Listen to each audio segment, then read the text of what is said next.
Matt Hey, Ryan, you should Alex. definitely meet Alex. It's a fantastic concept based out of Asia.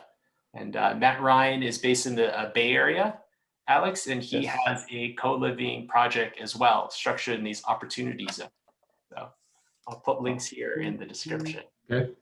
Yeah, good to meet you, Alex, and yeah, the guys at Crowdcreate. I think that's the product that you guys had showed me previously in one of our other calls, right? Yep. Yeah. So they've been singing your praises. Hey, hey, Matt, just wanted to say hello from my pulpit, and also I see John Adams is here. Welcome, John. So just Thank you. a couple valued guests. Yeah, good to see you, Will. Good to see you too. We have everyone trickling in. Zach, how are you? Great to see you. Hi, what's up, guys? How's it Zach, going? I'm surprised you. Did you attend the USC Crittenden event, the multifamily conference today? No, I didn't. There's only so many I can do, and it started to get for us this quarter.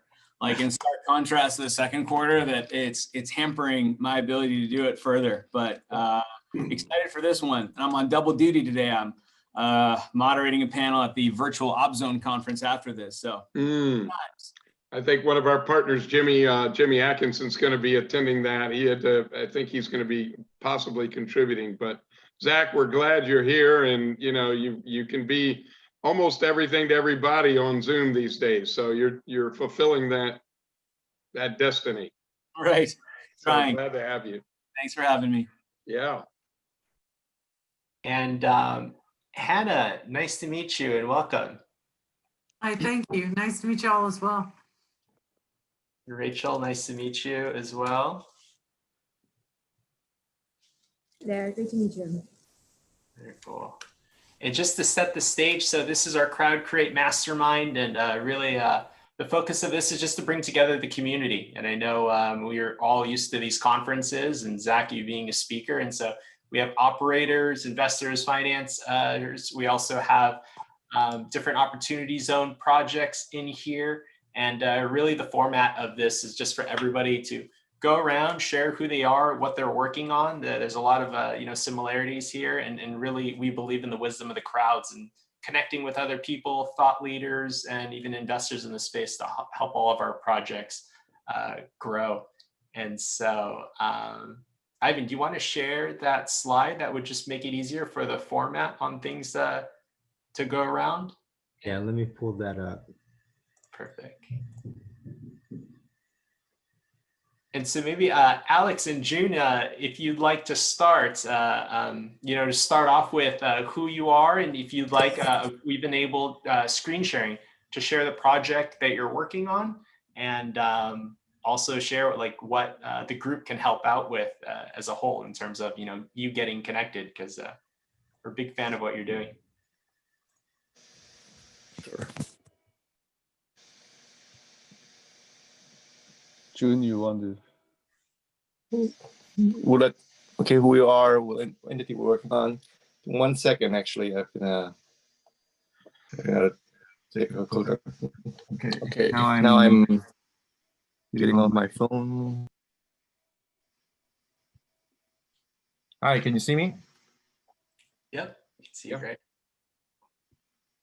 Hello, everybody. Can you hear me and see me well? Yep. You can? Yep. Great. Good morning, everybody. You can pull up Alex and June's project. June, welcome. They're actually calling in from Asia. It's 3 a.m. there. They're one of our favorite co-living projects on the other side of the globe. Absolutely love what they've been doing, following for the last year and a half, and they're looking to expand out here in the US. I think the vast majority of everyone else here is based in the States, but what they're doing is And they look great and alert for 3 a.m. So we got to really applaud them. June is based in Tokyo, so it's 4 a.m. there. Oh my goodness.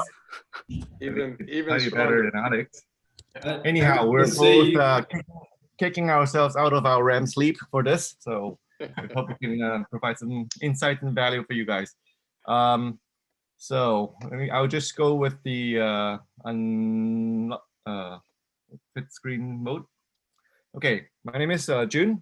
Most people call me Jun. On LinkedIn, I'm Joe Liao. And then there's Alex Scott, my co-founder, whom the two of us 5 years ago started a venture. It started with what we called Sleep, with 3 E's, when we were trying to address the both the wellness challenge that we face in a lot of the modern societies, as well as the real estate reality that we have in Hong Kong, where every square inch of land costs an arm and a leg.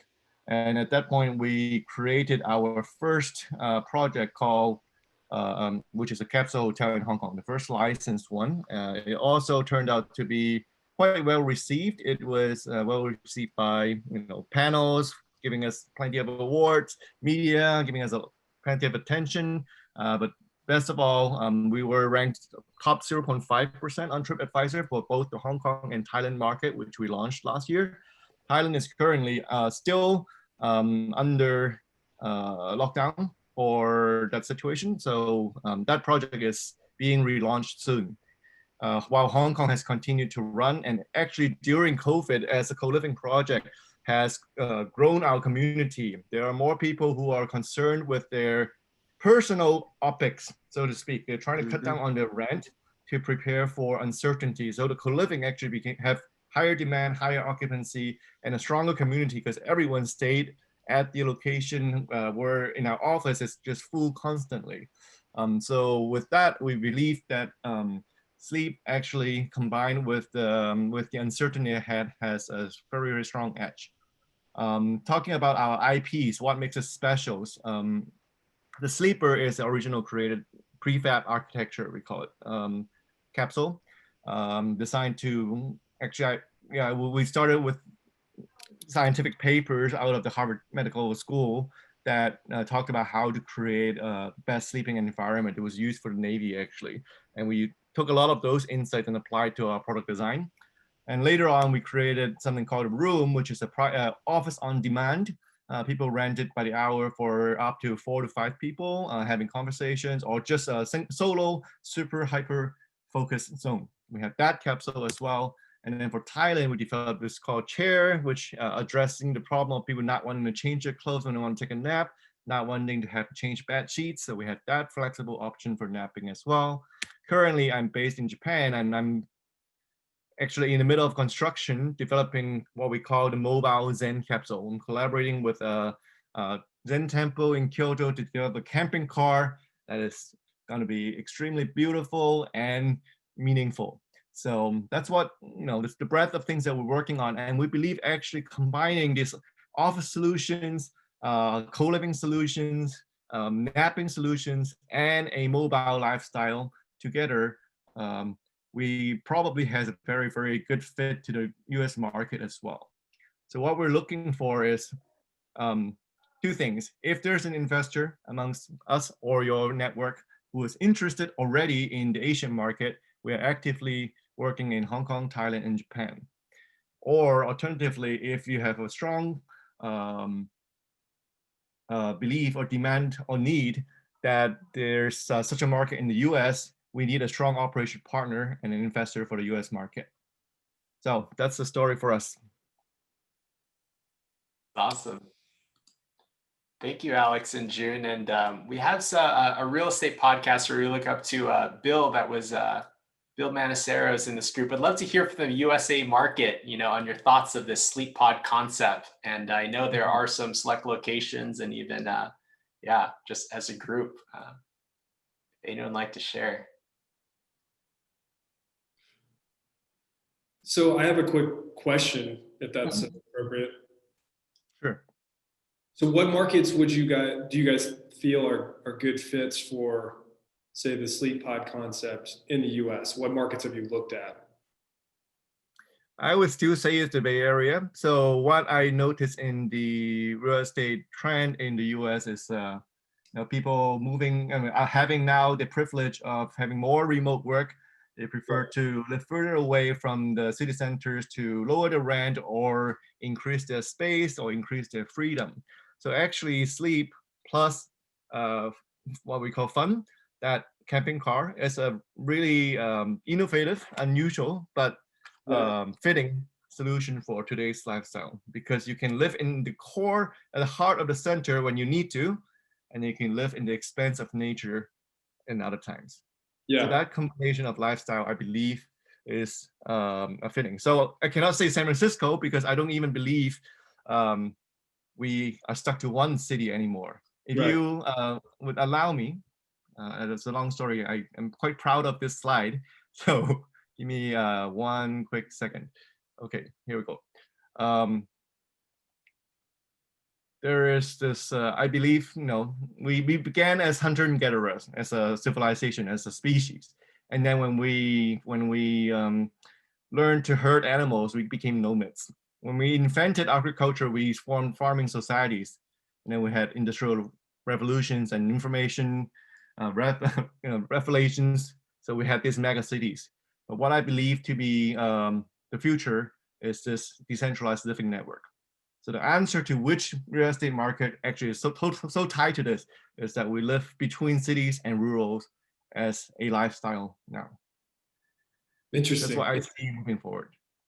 And so the pod concept here in, say, would it be best suited in the San Francisco airport? Is that kind of the target market for the pod? Or you think? I think Menlo Park is a great place for the pods. And so, Menlo Park. So what would be the target market? So someone in like traveling between cities, say traveling from out of town into Menlo Park, they want an inexpensive place to lay their head down. I mean, just talk to me about the target market real quick so I can get my head wrapped around that. Young professionals, usually with design, digital, or creative backgrounds, are clearly the crowd that have a very strong affinity to our product and services. Gotcha. The target market would be, educated professionals with some remote rights, I would say.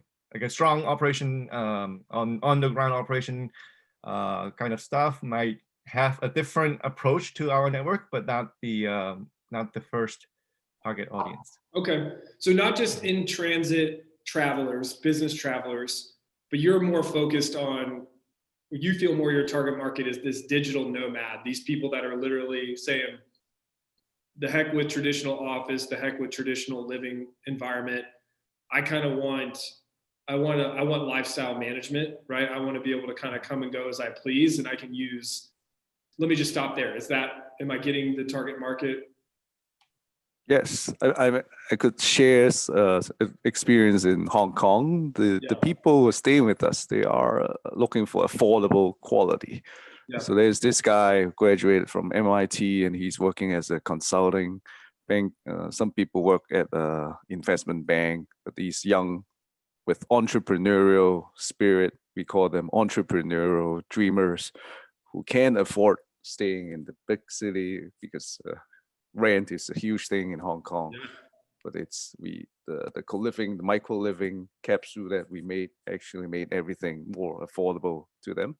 So that's the target audience. So are they sleeping in these things continuously, or is it just like, hey, I'm in the city for 2 or 3, like what's the duration of stay? It ranges from 45 minutes to a few weeks or for even a few months. So we have a whole range of memberships. Yeah. Right now, we're actually selling a lot of monthly memberships to these young people. Yeah, and I just want to jump in here. My name is Ivan. I'm the other co-founder at Crowdcreate. And Jeff mentioned the person that stayed there was actually me. So actually, I stayed in the sleep facility. And it's interesting because onto the topic of co-living is that a lot of these, a lot of the younger generation is looking for experiences. They're traveling. Even though they're traveling for work, they're actually less interested in the places that they're staying and the experiences they're getting from, meetings or just going to local dineries. And that's kind of the concept where, they're finding a home in these co-living in these sleep pod. It's actually very popular in Asia for a long time. But I think a lot of the Western cultures are starting to realize that it's for us, it's also a solution for the dense cities that we're having and some of the housing problems we're having. Yeah, thanks, Ivan.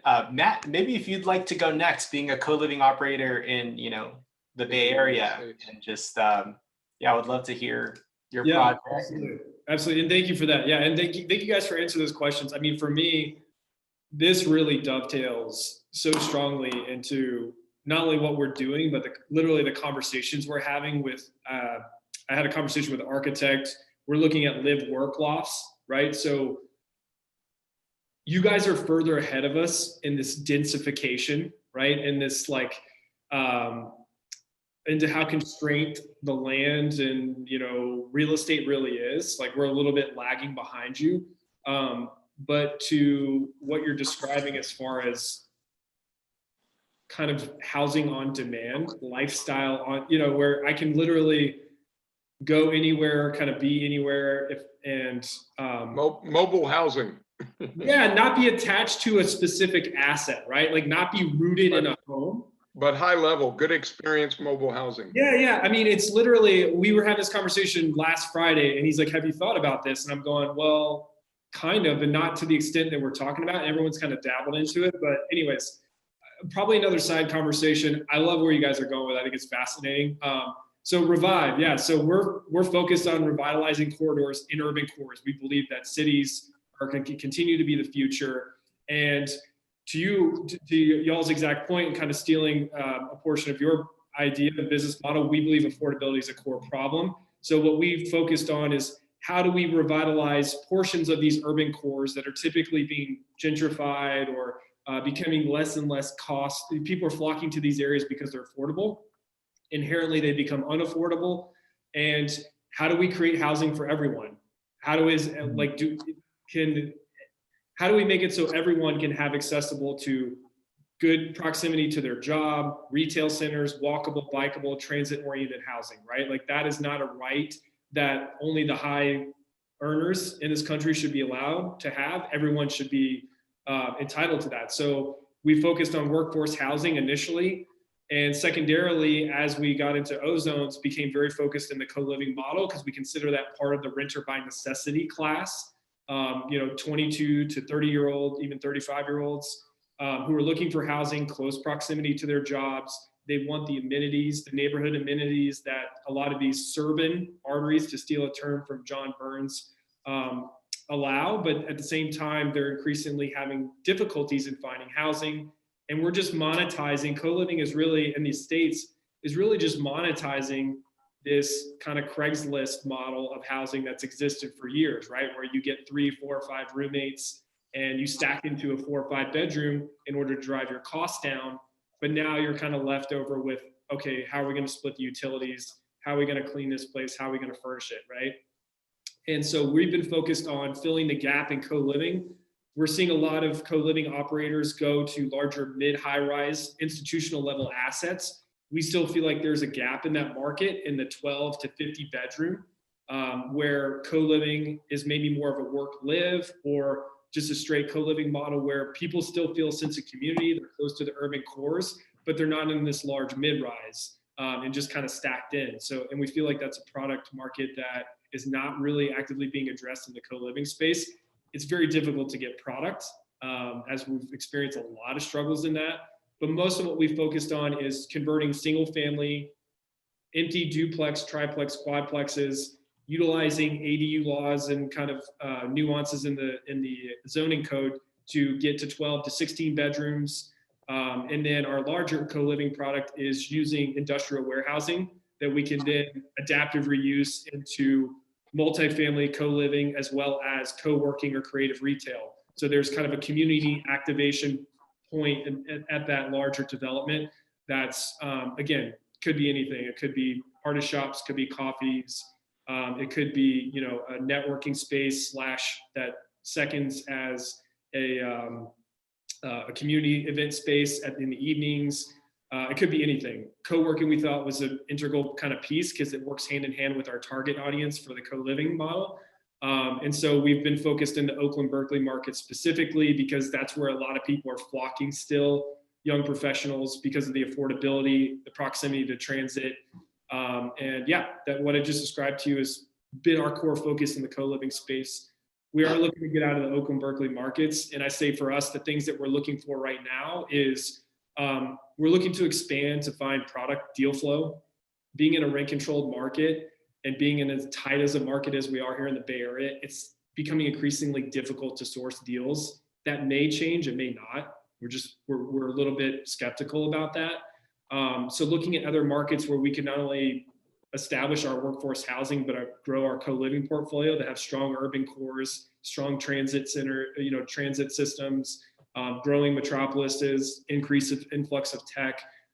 That's kind of number one. And then the second piece is just traditional equity. Obviously, we're raising a Class A equity share that's a fixed pref 8 to 12 to replace our debt in our capital stack.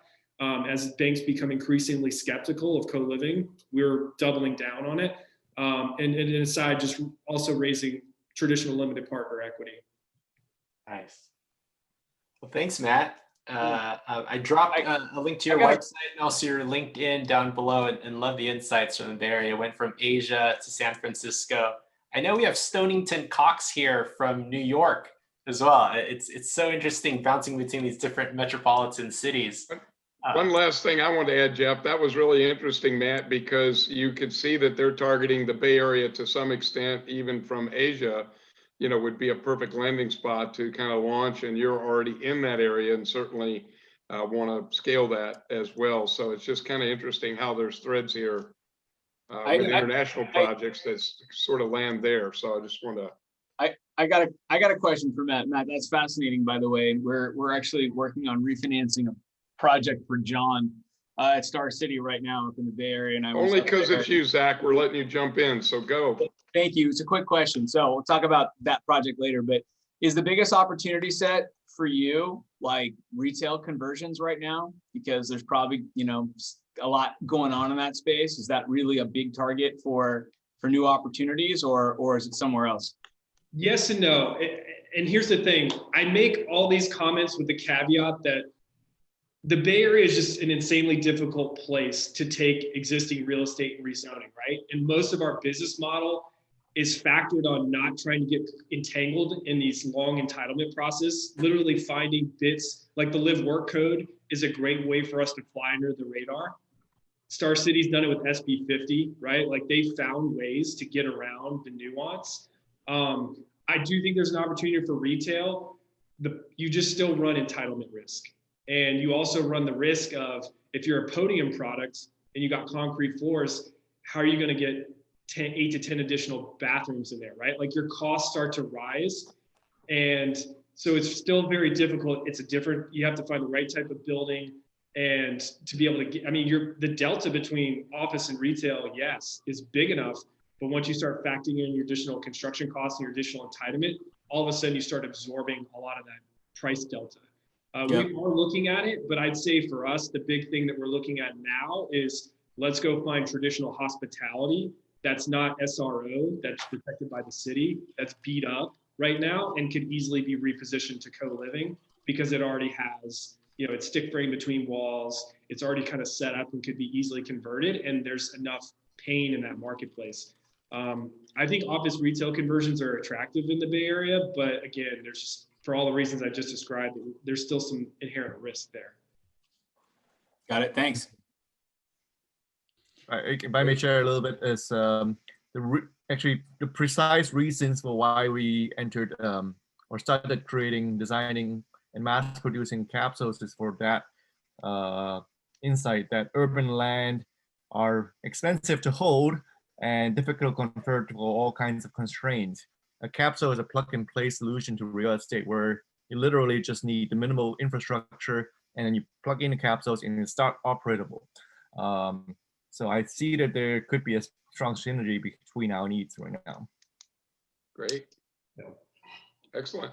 Well, Jeff, who's our next contestant here for their 3 to 4 minute introduction and to answer your question? So who's Stonington Cox would love to hear from you. 6P Capital is actually introduced to us from our good friend Kevin Maloney here at an IMN conference, and love what you guys are doing. And yeah, Kevin's coming up next on the hit parade, or coming up soon, but that's great. Great, yeah, happy. Thank you, Jeff.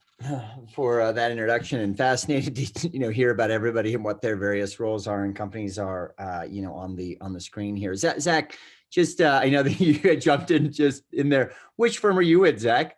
Well, I got to get Matt as one of our clients too, but we're doing a deal for Six Peak right now, and we did one in January. George Smith Partners. So we're refinancing a bunch of your deals with Schoen Templar out in LA right now, and then also two of the co-living deals on Alexandria and on Bonner. And then we did the Melrose financing back in January that closed. So small world. No, that sounds great. And I know that Chris Aiello on our team, manages a lot of the refinancing stuff. So I thought your name looked familiar. I wanted to just confirm that it was the same guy. Yeah, I was texting Chris right now that we're on a webinar. Really funny. Oh, that's good. Wonderful. No, I should have, I should have invited them along as He's well. pretty famous, Stonington, but evidently you are too, because you know Jeff McGinnis, and and Jeff knows you. So yeah, sure. No, it's wonderful. I've been involved in sort of the world of co-living, I guess, in a formal capacity, really starting in 2013 and 14, when I was the first investor into what I think was one of the first co-living companies, which is Open Door, based in Oakland, California. So I sit on the board of directors of Open Door. I was an investor at the operating company level into Outsight. I helped to set up the financing for Ollie. As you guys saw, I have a formal role as a strategic advisor to Six Peak Capital. And so, involved in a variety of different ways, I guess, in this really, really exciting sector. And I also have a small, what I refer to as a merchant banking platform, which is Nomos Group Holdings. And so that, sort of holds some of those interesting venture investments in the space, and then equally some land in Napa Valley that we were, doing some development on, which we've since sold. And some various other sort of direct, holdings into real estate. So, so I would say my primary role really is with Nomos Group. I think of that as being, sort of connecting capital to co-living, which is sort of precisely the role that I play within Six Peak as well. Six Peak, as you guys may all know, sort of has just about $150 million of equity under management. They're investors in 25 different co-living developments across the country, in addition to some traditional multifamily and some senior living. My background, I guess, prior to that was I worked for many years at Macquarie Capital, which is a large, sort of finance institution based out of Australia. And I was a partner at a company called Accord Group Holdings, which is also a merchant banking business. So yeah, exactly as you said, Zach, we've got, a number of projects that are coming out of the ground in LA, where Six Peak is a vertically integrated, developer, operator, fund manager.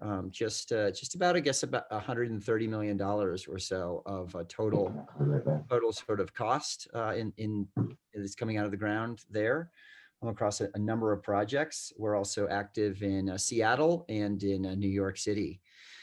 So that's sort of, I guess, my background in some of the myriad roles that I've got in this sector, which I've, been an enthusiast of really since graduating from college in the early 2000s, where I just thought there's going to be an opportunity to create more social, higher density, more affordable living options for people. Let's see what I think that covers maybe the first couple of questions on the roster. I don't want to take up too much time. Gosh, what do we need? My view is, whenever you're involved in real estate, development in whatever capacity, you're always happy to meet additional LP investors, at the real estate level. That's my observation about the sector, was that there was an opportunity for sophisticated institutional players to get involved as owners of the real estate, beyond just kind of the venture capital participants that are active on the more sort of operating side of the business. And so the groups that we, connect with, and I sort of have connected with throughout my career, have tended to be, large sort of pension funds, sovereign funds, endowments, foundations, family offices. I think have an important role to play in sort of the center of making this, continuing to take this from a more high net worth and venture funded kind of a sector into a more institutionally relevant sector as it kind of grows up. So always happy to meet, groups that have shared interests in investing in the real estate. And, Zach certainly is in touch with some of those guys on the debt side. I'm always keen to be in touch with more and more of those people on the equity side. And I would say that's, that's always the thing that we're looking for as we go to grow this from, several thousands of beds to, so hopefully several tens of thousands and potentially hundreds of thousands of beds. Stonington, that's fascinating. I'd love to get your outlook too on some of the coming attractions after COVID starts to wind down eventually, and some mass migration and some needs also from the retail side are maybe filled by the co-living space or attracted to it more than they would coming back or starting out in something expensive and more permanent and that type of thing. You see some future attraction and adoption there real quick? I know we got other guests to get to, but I wanted to. And so sorry, Will, you were saying post-COVID, you're saying which specific, is that a demographic that you're? Yeah, what do you see in the post-COVID world that's, let's say, that's going to be most attractive or continued attractive to build it from these thousands of beds to the tens of thousands? Oh gosh, I think that, I get, maybe I'll reframe that as like, what is the opportunity within COVID and after COVID? I think the truth is what's been really interesting about the sector, and hopefully this is helpful to everyone on the call, is that the sector broadly across the US, in terms of the data that we're getting, from groups like Common, who we're very close partners with at Six Peak, as well as the other, I'm in touch with many of the groups, but, sort of the other 3 or 4 or 5 that I'm most intimately involved in on the operations side, is that really co-living is acting a lot more like affordable housing when we compare it to other sectors that have been impacted by COVID, right? So as you think of the sort of the best to the worst sectors in COVID, right? You think of data centers as performing very well because we're all doing this on Zoom, industrial very well because everybody's ordering online. Multifamily, as always, has, proven to be fairly defensive because people certainly do need to live somewhere, even if they aren't going to work, or they aren't going to the theater, or they aren't going to the shopping mall like they are in COVID. And I think within multifamily, you think of affordable housing as being effectively a lower volatility way to play that space. And I think that co-living, against really a lot of intuition, to be honest, because it is high density living. Right. And I think people had a real concern that COVID would sort of be, in a super be lumped in there. Right. That COVID would be really terribly problematic in co-living and in high density living broadly. And that's proven to not be the case. And so in fact, you've not had a lot of spreading. You've had very, sort of responsible people that have been quarantining within these sort of micro pods. In the Six Peak format, we do 6-bedroom apartments, right? So I have 5 people that live, with me in my house. 2 of those happen to be my own kids. Another is a wife, and a third is, the 5th is an au pair. But, that's not all that dissimilar to living with 6 people, that are following social protocols and sort of staying safe within a kind of a co-living pod. So we've had low delinquencies, you've had high occupancy, you've had good leasing velocity. So the sector is performing well. I think the opportunity is really one of perception, right? Which is that there is, I think, going to be tremendous distress, in the real estate sector broadly. Yes. And so the opportunity to go in and to fix problems by utilizing and implementing this co-living playbook, I think is going to be really, really exciting.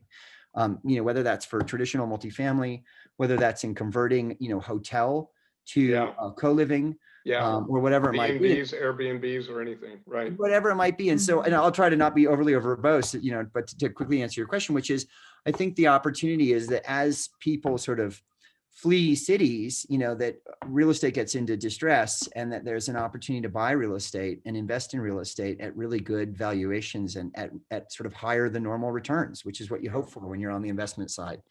And so I see post-COVID, those cities, post-vaccine, let's say, or post-COVID, however we want to think about it, cities roaring back, and that those people that have been managed to get in to investments during these uncertain times, I think will have very, very, lucrative That's outcomes.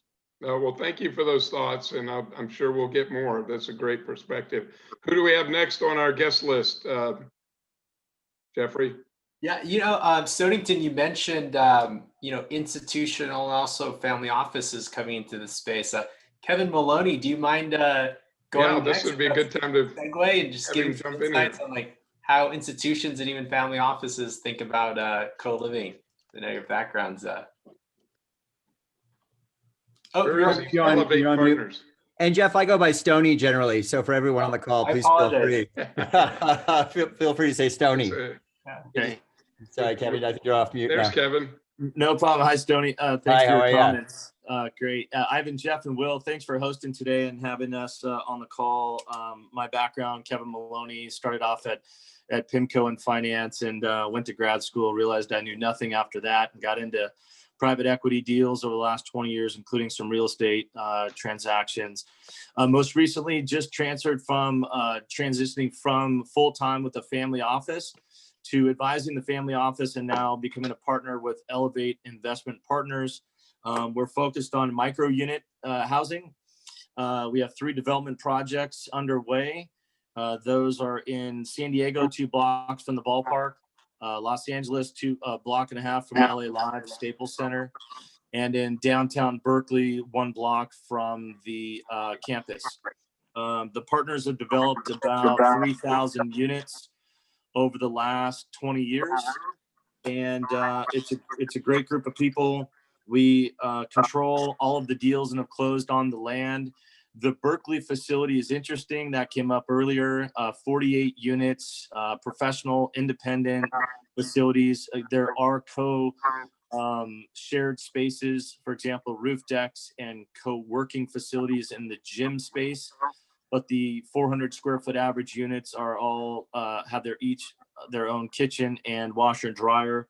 We think that will be attractive to the grad students, the professors and young professionals. Also, the entitlement process in Berkeley took 3 years to get this entitled for apartments, and the permits will be available in the spring. So we're pretty excited to get in on this deal at that level. The San Diego, that's 48 units in Berkeley. The Elevate on Hope Street in downtown Los Angeles is 144 units. And that one is, the land was acquired in 2019 and 20. Pretty attractive, 14% cash on cash. On the Los Angeles, that one's really attractive. We're only looking for 2 million LP equity there. I'm sorry, I misspoke. The LP equity is committed. The construction loan lender has been identified, and there is room for about 2 million on the GP side. And that's about a 28% IRR, 15% cash on cash yield. And that's a 10-year hold for these projects. 2 are in OZ, 2 are not. So I can jump into the detail on each one. But again, San Diego, LA, and Berkeley, 138, 144, and 48 units respectively. And we're pretty excited about the micro unit space. We do believe there are some trends showing that some of the professionals in some of these urban cores are leaving the urban centers, but we do believe some of the traveling professionals will be coming in on a weekly or bi-monthly basis and wanting access to these fully amenitized facilities. So that's our sort of philosophy and approach. Our family office has raised about 60 million for several different funds, and they are deploying into mostly multifamily right now. So excited to be on the call. Happy to offer some perspective, and always talking to people that might want to invest alongside of us. We worked on your San Diego deal. Love your partners, and I love that location. Yeah. Thank you. Thank Me you so too, much. Zach. Kevin, do you have a link to some of these projects? Maybe you can drop them in the chat, and even to Elevate. Would love to. If I could, can I send you and Jeff an executive summary on the Elevate Investment Partners and the 3 projects, and maybe you guys can distribute that for me? Perfect. Absolutely. Okay. Yeah, I will send that right after the call. Okay, great. Good. In terms of distress and opportunity, one of my close friends, is previously with Goldman Sachs, and kind of like behind the scenes, I know they are buying distressed hotel assets from a publicly traded REIT. And I know that portfolio is around a couple $100 million, and they're picking off 1s and 2s here and there and converting them to co-living, highly dense student housing, and this affordable. And that's what I know on the institutional side that's kind of going on behind the scenes. And he's raising $50 to $60 million from hotel operators, just wealthy family offices. Well, that's really good information, Jeff, I think, because I got offered or heard about a Hilton hotel in upstate New York at a popular, fairly big city that's on the market for a very decent price. And there's already a couple of groups that are interested in turning that into more of a co-living. It's right at the airport too. It's actually Buffalo, New York, but you know, it's a big name brand hotel chain, and it's up for unbelievably low price. And I know that's one of the groups that's planning to reposition that asset if they get it. So that's that hospitality thing, you know, that's going to be, anyway, that's going to be a big deal. Cool. Well, Zach Streit, we would love to have you on next. You're the guy that knows almost everybody in this room. Yeah, you're the glue, Zach. So the bullseye. That sucks for them. That's what they're not telling you. But appreciate it, guys. And hi, everyone that I don't know. Zach Streit, Senior Vice President at George Smith Partners. I work together with Malcolm Davies here in the Davies Group. We are debt and equity finance brokers based in LA. And we do a lot, I think, primarily for entrepreneurial sponsors doing institutional level deals, which is Stony and Six Peak, which is Matt, which is good to know you. I knew of you, but it's good to meet you. And Kevin and Elevate. It's really those type of profile of sponsors. And co-living is a big part of that. There's a number of asset classes that we work in, but you know, co-living is one of the, let's say, emerging ones, micro units, so to speak, within multifamily that seems to be attracting a lot of entrepreneurial sponsors that are doing larger deals, whether it's Six Peak or Star City or Elevate or, you know, Diversified Housing Corp, Brad Patton, I'm sure many of you know. You know, these are deals that when and if they're exited, will exit to kind of large institutions. I think our focus is, you know, all facets of multifamily. You know, we do a lot of single family for rent and a lot of traditional multi also. We used to do a lot of hospitality. Co-living is sort of at the nexus of both. That's a little bit on hold right now. But, you know, we'll see with the announcement of the vaccine, maybe it comes back early next year. And lately we've been doing a little bit of office, which is interesting. We're doing an office deal in Boise, and it's more of a traditional lease up play. Great market. Was out for the first time last week. And we're doing a very cool creative office play, a la what Matt was talking about, where someone is converting big box retail to creative office with a little bit of a live work component in Reno, of all places. So we're pretty jazzed about that. We're doing a similar creative office conversion for Westbrook here in LA. So that's pretty cool too. I would say mostly we're Denver and West in terms of geographies that we cover. Probably average deal size that we work on, loan amount is between 40 and 50 million. We'll do stuff as small as 10 or 15. And last year we closed a $460 million financing, so we can kind of scale up and down with the client. And we have a pretty big team. We're a team of about 8, which really helps with execution in terms of putting institutional quality packages, models, you know, big capitalists together for our deals and really kind of getting them out there. What we're seeing and working on in the co-living space right now is a couple deals. We're doing a refinance for Star City, pre-C of O on one of their projects up in the Bay Area. Matt probably knows which one I'm talking about. I won't say it because we haven't hit the market yet, but it'll be fun to see how that is received. We're doing other pre-C of O deals down in LA for Six Peak. On a portfolio of co-living too. So it's interesting to see bridge debt available to take out construction financing pre-C of O and assume a little bit of development risk and then lease up risk, because obviously these assets are vacant because they're just getting their C of O and they're going to lease up. That's been a pretty healthy market. And the reason it's been healthy is because of what Stoney said, that co-living has held up you know, as well or better than broader multifamily. And a lot of those risks of, oh, people aren't going to want to live together and health risks just don't really seem to pertain to kind of younger folks. And then there's the affordability component of what Matt is talking about. So those two sort of kind of themes are not just academic. They're making their way into banks' kind of credit committees, and it's stuff that we're talking about kind of on the phone you know, all the time. We actually are an app on Six Peaks deal with a lender, which is great to take out some of that debt pre-C of O, and we should hit the market early next week on Star City's deal. So there is movement in this space. Now, to be clear, it's not the easiest asset class to finance, right? I'm not gonna, sing everyone a swan song about it. It is still new. There aren't a lot of permanent financings that have occurred in the space. And it's still taking lenders time to kind of wrap their heads around it. But it's definitely getting done. We closed what was probably the biggest purpose-built co-living construction deal done in LA for Six Peak back in January. That was a $16 million loan on a 141 bed facility. Somebody else at our firm closed another micro unit quasi co-living deal. It was also around $15 million sort of recently.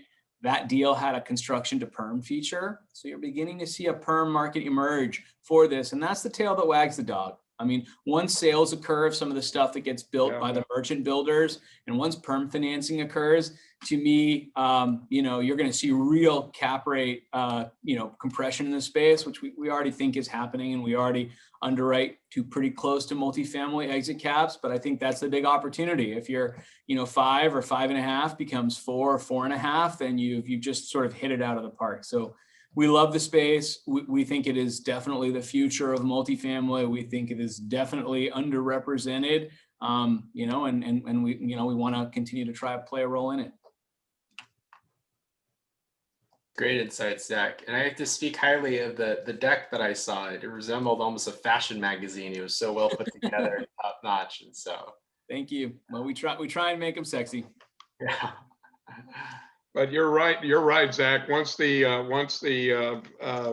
several of the projects like your $16 million financing and gets into place and gets out there, and they see that it's fairly stable in adoption, you're right. The trickle's going to become a flood, or at least a moving river towards this area, because the risk it'll be, if the stabilization, the risk low, and returns high, and certainly the appeal will continue to grow with, I won't only say the younger crowd, but even someone like me who bounces around sometimes to city, high dense areas to stay for a while, work on a project or appear at a conference, and cover some ground with investors, that type of thing. So this definitely, as long as I feel safe, this is definitely going to have the wave of the future on this segment. So great, Thanks, great Phil. thoughts. Rachel with Elk, do you mind going next? I actually read about you in the news. Congratulations. Was it the Hollywood property that you got financed? It was on Globe Street, and thanks for attending. Yeah, no worries. I think that the deal that Zach just referenced, the other deal in Hollywood, that was Koreatown rather, was our Harvard project. But yeah, so I run the finance and marketing activities at Elk Development. Like a lot of folks on this call, I think we're interested in solving pain points for the renter class, providing more flexibility, affordability, convenience in doing so with great design than traditional multifamily. And we're really doing that by building out, innovative housing modalities. For us, that really means micro units, furnished housing, and some co-living. Right now, we have $200 million in assets under development in Los Angeles. We're primarily focused in opportunity zone geographies. We love Koreatown, we love Hollywood, but we have a pretty robust pipeline that's greater than $1 billion. And right now, our big focus is LP investors who are interested in OZ deals. So that's a brief overview of who we are and what we're seeking. And Rachel, I spoke with Evan. Evan was previously one of the co-founders of the Medici group, and so he's very experienced when it comes to co-living. And yeah, you're right. Out here in our backyard, we're based in Southern California as well.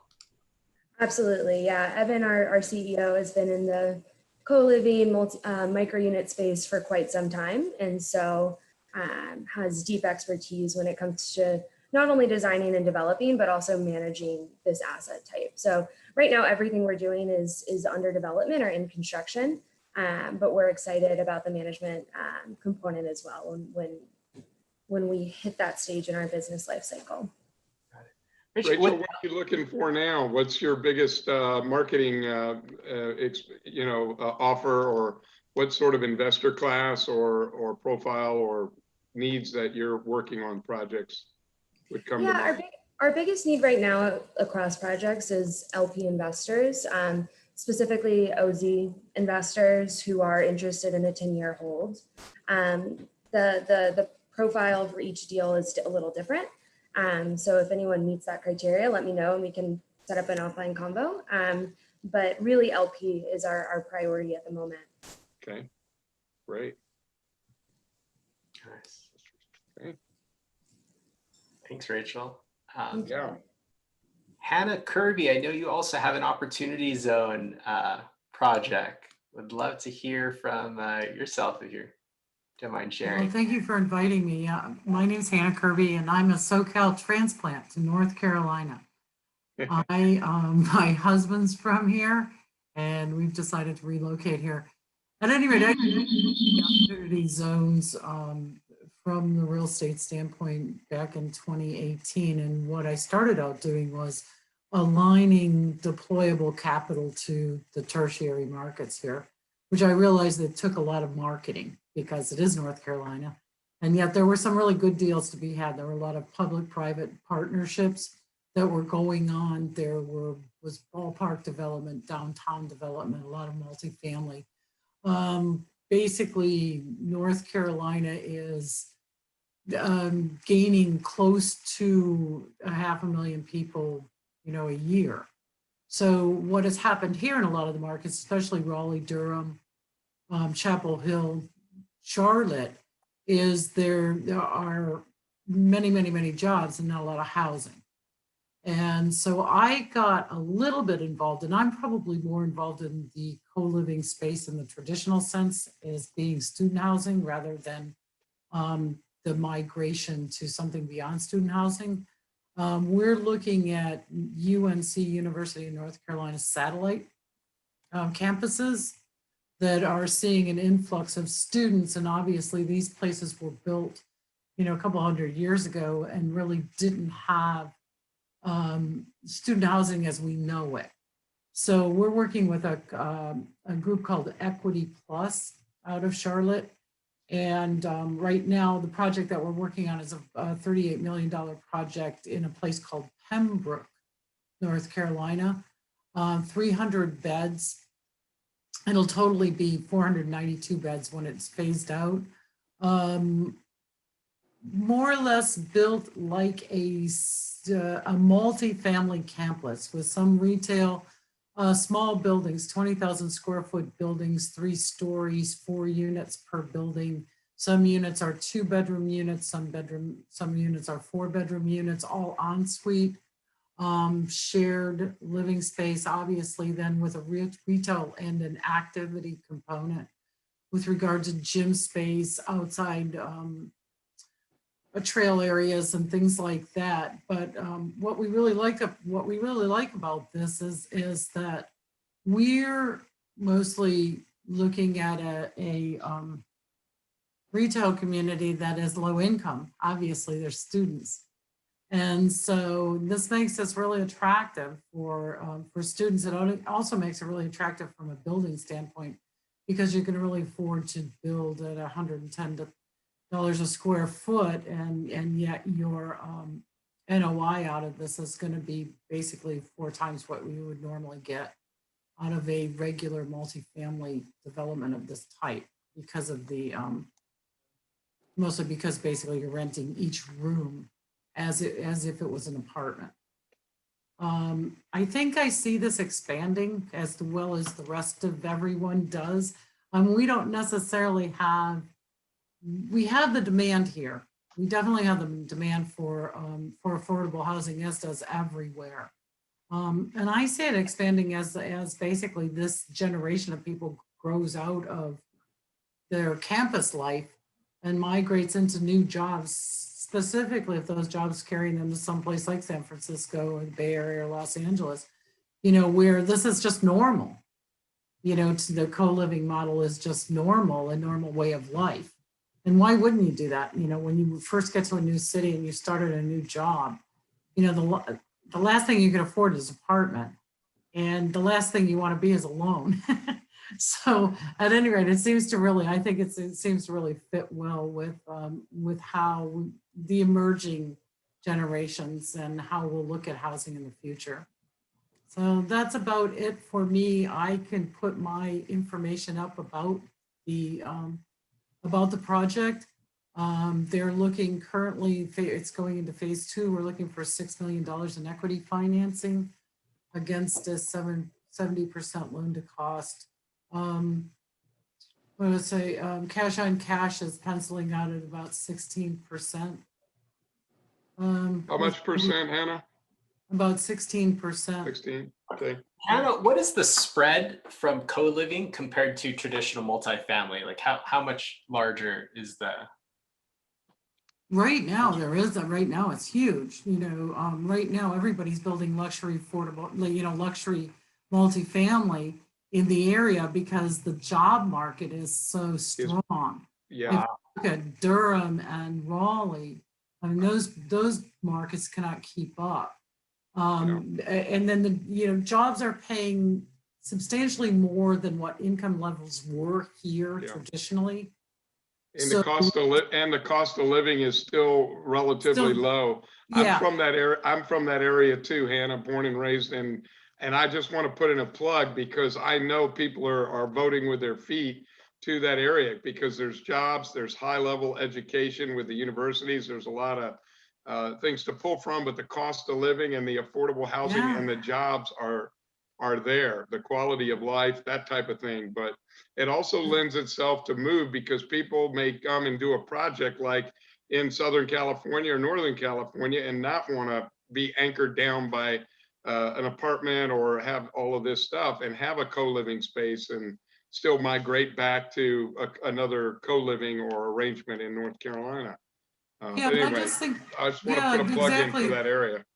Yeah. And I just think it fits with people's lifestyle. Like people say, I mean, young people today really want an experience, you know, and I know when I migrated out of college to the New York City area, the last thing I did was stay in an apartment. You know, I mean, I was out and about. I couldn't get enough of being out, you know, out of the streets of New York. You know, so basically the apartment was whatever, you know, who cares? No, but I think most young people feel that way today.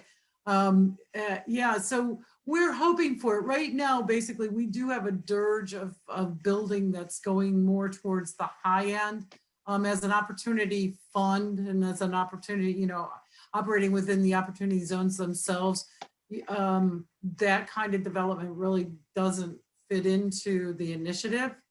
But we're hoping that we start seeing some more workforce housing and some more affordable housing. I think the co-living model just fits. Again, I just think it just fits really nicely with a younger demographic as well as an older demographic. Yeah, Anna, we agree, and actually had this conversation with Matt Ryan that like co-living is actually the least at risk in some of these, and the first to move back into the cities. Yeah, it's an affordable. Hannah, what would you say, like from an educational standpoint, that do investors understand like the durability of these tenants and also that the yields, that the risk reward is definitely there? Or what are you finding from raising? I don't think so yet. You know, I think when you look at, I mean, basically, you know, people here, they're talking about institutional investors. I don't think institutional investors have really drilled down on this yet. Right. Because also, I don't think historically you have the returns and you certainly don't have a cap rate you can point to. With regard to that, OZs, of course, we don't really have a history. We don't have a 10-year exit from an OZ, from OZ development yet. So, yeah, I think that it'll catch up. But I think until right now, I mean, I think we're getting a lot of individual investors. We're obviously getting family offices interested. We're getting community-based real estate investment interested in it, where they actually know where the project is, and they live in North Carolina. but we're really not drawing in a lot of institutional money right now. And I just think that'll change. I mean, I think as the asset class matures, and certainly as people start exiting, and certainly as people start seeing exits out and favorable cap rates at those exits, then, you know, the institutional people will jump in. Well, thanks, Hannah. Speaking Great, on the thanks, Hannah. education side, Bill, are you actually there? Bill's one of my favorite real estate podcasters. He runs the Old Dogs podcast, and he just did one on opportunity zones. And I know he has a solid listener base. Bill, are you actually there? Oh, Okay. there he is. There he is. Hey, Bill. I was going to resent that remark, but he's got a grayer beard than me, so go ahead. You got Bill. it. We got to bring some gray hair into this conversation here. There you go.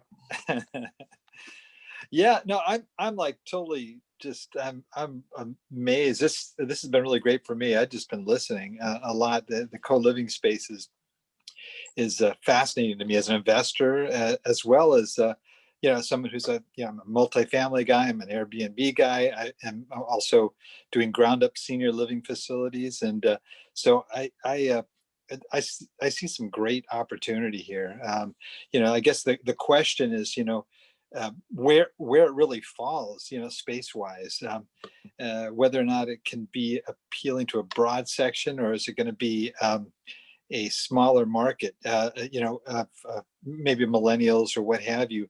You know, that's kind of my question for some of the experts there. But yeah, I already see that this is a topic I want to do for my podcast now. Definitely, it's to me, it sounds like it could be an amazing opportunity, especially in higher priced rent regions, you know, more so than others.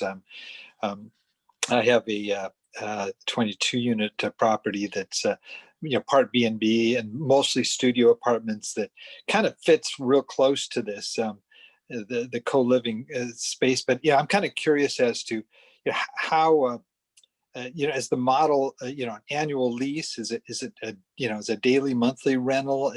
You know, how many square feet is sort of the average co-living place? So I have a ton of questions, you know, and maybe I'll just save it for whoever comes on the podcast, you know. So, but I'm fascinated with it, and I could see how it could really work. It's just you know, a lot of questions, definitely.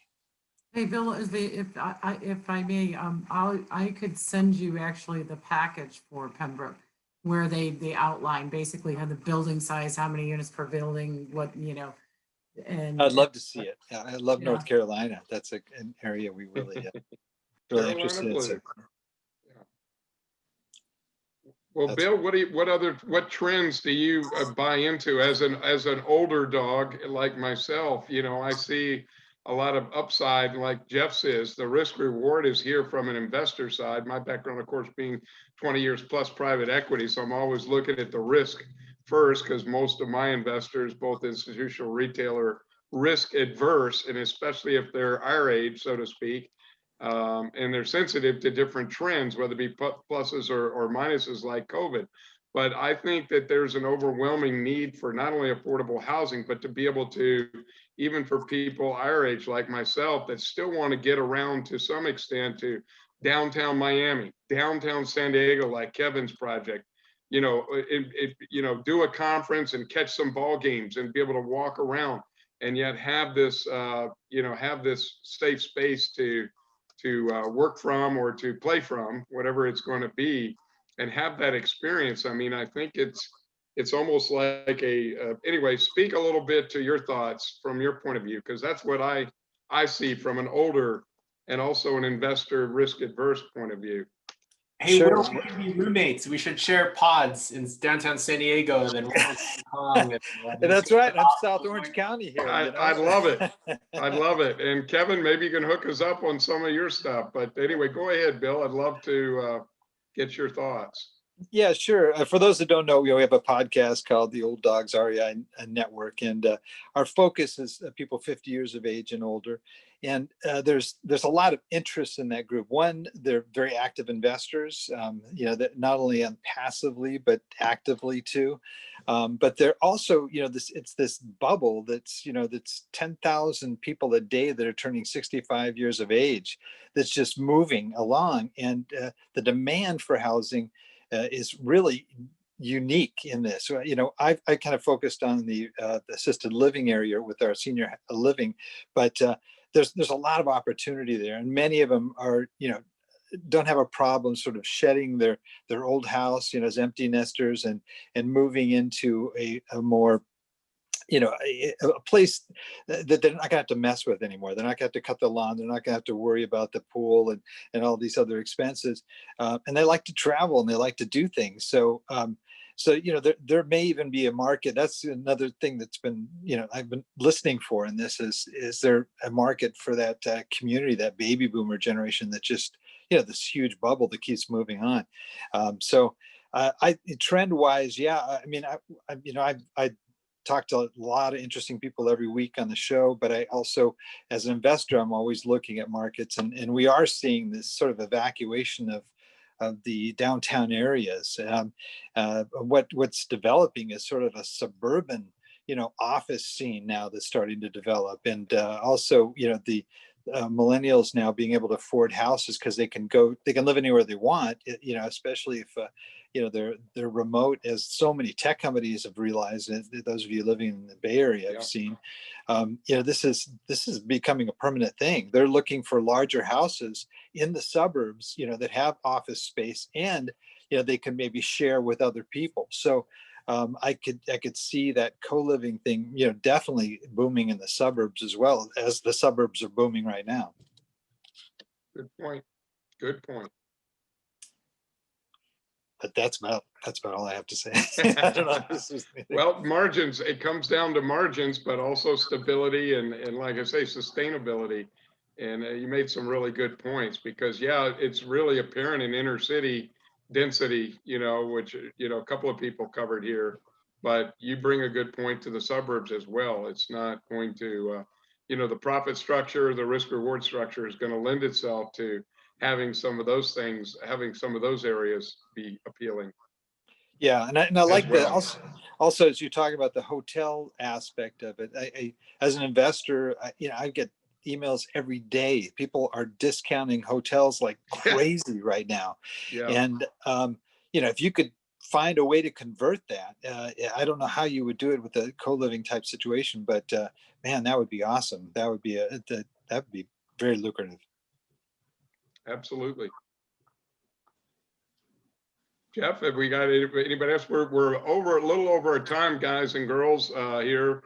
So please stick around and keep it going. We'll open up to some other Q&A maybe here in just a little bit, but Jeff, want to make sure we get everybody in. Yeah. And certainly people who have to go, we sure appreciate your time and want to make sure we thread everybody up after this, and also invite you to our future webinars and masterminds that we'd love to have you guys continue to bring your thoughts, resources, and share them. Definitely. Thanks, Will. Hey, I wanted to take a second and introduce John Adams. Okay, great. Yeah, you're right. We almost missed John. Good job, man. Good catch. Where is he? Well, thank you guys, and Will and Eduardo and Ben. I don't know if he's still on the call, for inviting me to this group Mastermind. I'm John Adams, Senior Vice President with Chicago Title. Run and manage our NCS division, our National Commercial Services. And listening to a lot of you guys out there, I think Stoney, you talked about Open Door. One of my very big clients is Roofstock and then Invitation Homes. So I'm sure you're familiar with Roofstock up in the Oakland area, and talking about the micro units. We're actually working on a project right now in Santa Rosa for the workforce labor with micro housing. But a lot of connecting points here, guys, obviously in the title insurance business.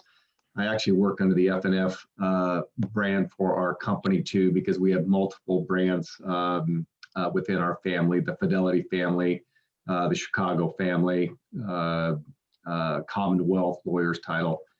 So I do a lot of work in state and out of state. With our footprint being so big as it is, we have the ability to touch all those areas for our clients and quarterback the deals in-house here and manage that process through transactional closing. But again, I'm just thankful to be here with you guys. A lot of great information. It sounds like we're all working on a lot of different things that are very similar right now. And you know, pre-COVID and looking where the market was going, and then post, it's amazing the time that we've made up in the last probably 4 months, 5 months now, going into the end of the year. It's remarkable from a transactional standpoint how much business is moving. You know, in any of these market disruptors, there's always winners and losers, and we have to figure out how to be on the winning side and kind of what the trend is going forward, and you know, managing our way through that. So I see a lot of opportunities. Again, you know, I watch all market areas. The distressed asset thing too. You know, if everybody, you know, has been around long enough to go through the 07, 08, 9, and 10, maybe into that part, you know, how we were still doing business, but it was done differently, obviously, in the distressed asset world. But listening to a few other guys too, talking about, you know, the single family rental business, how big it is right now, the market segment that just is exploded. And I see a big future in that also. So thanks again for letting me join. That's great. I'm actually a stockholder in Invitation Homes and certainly a big believer in that model as well as the micro model. But what do you see, John, from your vantage point as far as coming out of COVID, or even while we're kind of having this fight with the second wave, but eventually we're going to get a vaccine, and the perception will be that, you know, things can move around. What do you see in trends out there? Is there going to be a lot of defaults in the rental market and the apartment market? What are you gearing up for, or what do you worry about? Maybe that's a good question. Well, I guess what I'm worried most about is how to figure out how to be ahead of the curve in these market trends and what's going on. You know, the apartment side of it, I mean, I got a lot of large apartment developers that are extremely gung-ho. I mean, you know, most of these projects that I'm working on are vertical, you know, so they're going to be coming up in the market, you know, soon. So they're very bullish on that. My industrial clients, very bullish. Office, it's still a little bit of a wait and see. I mean, for our company, we have a mandate. We're not going to really, you know, we're obviously across the nation. We lease a lot of properties. We're not doing anything over a year extension, and then we're you know, reviewing what we're going to be doing going forward. It's interesting, you know, from a work, you know, from home capabilities, we definitely had a very good continuity plan when this hit, and we managed that pretty well. Some of our offices are back to, you know, full capacity, but a lot of them are still, you know, work from home.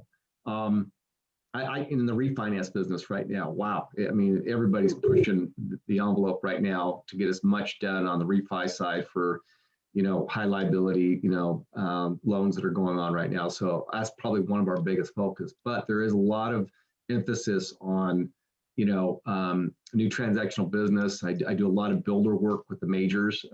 So they're buying a lot of land right now in preparation for, you know, what they see in the next run here through 2023. Wow. Excellent. Well, thanks for that. That's a great insight. So wonderful. So good catch, Ben. Thanks, John. Who else have we got, Jeff or Ben here, to make sure we've got everybody in here as we're quarter after the hour? No, I think that's everybody. And we plan on having these regularly, and I would love suggestions on who you think would be a good fit, whether it's institutional money managers, family offices. We'd love to invite them to the next mastermind on co-living. And also we want to bring in some, you know, YouTubers and other like podcasters that are educating these, you know, just passive investors, and love to hear their insights on why they have or have not deployed capital into co-living as well. But we'll connect everybody after this mastermind, and we thank you all for attending. If there's anything we can do to help, please feel free to reach out to us here at Crowdcreate, and we'd just love to connect you with anybody that could be of resource to help you in your project and what you're working on. So yeah, and also, you know, from the investor end, you know, we'll bring in some more investors on our next co-living mastermind here, but also for the crowd or for the audience, anybody you think would add an interesting resource or insight in this space, we'd love to, you know, meet them and have them on as well. So feel free to invite one or two guests, and we'd love to have them. So it was a great meeting, and hopefully everybody got something out of it that they can utilize and continue to pull from. Thanks so much. Great, thank Yeah, you. Anna. Thank you. Guys. All right. Thanks, everyone. Have a great week. Thanks, everybody. Thanks, Tony. Great job. Guys, be well.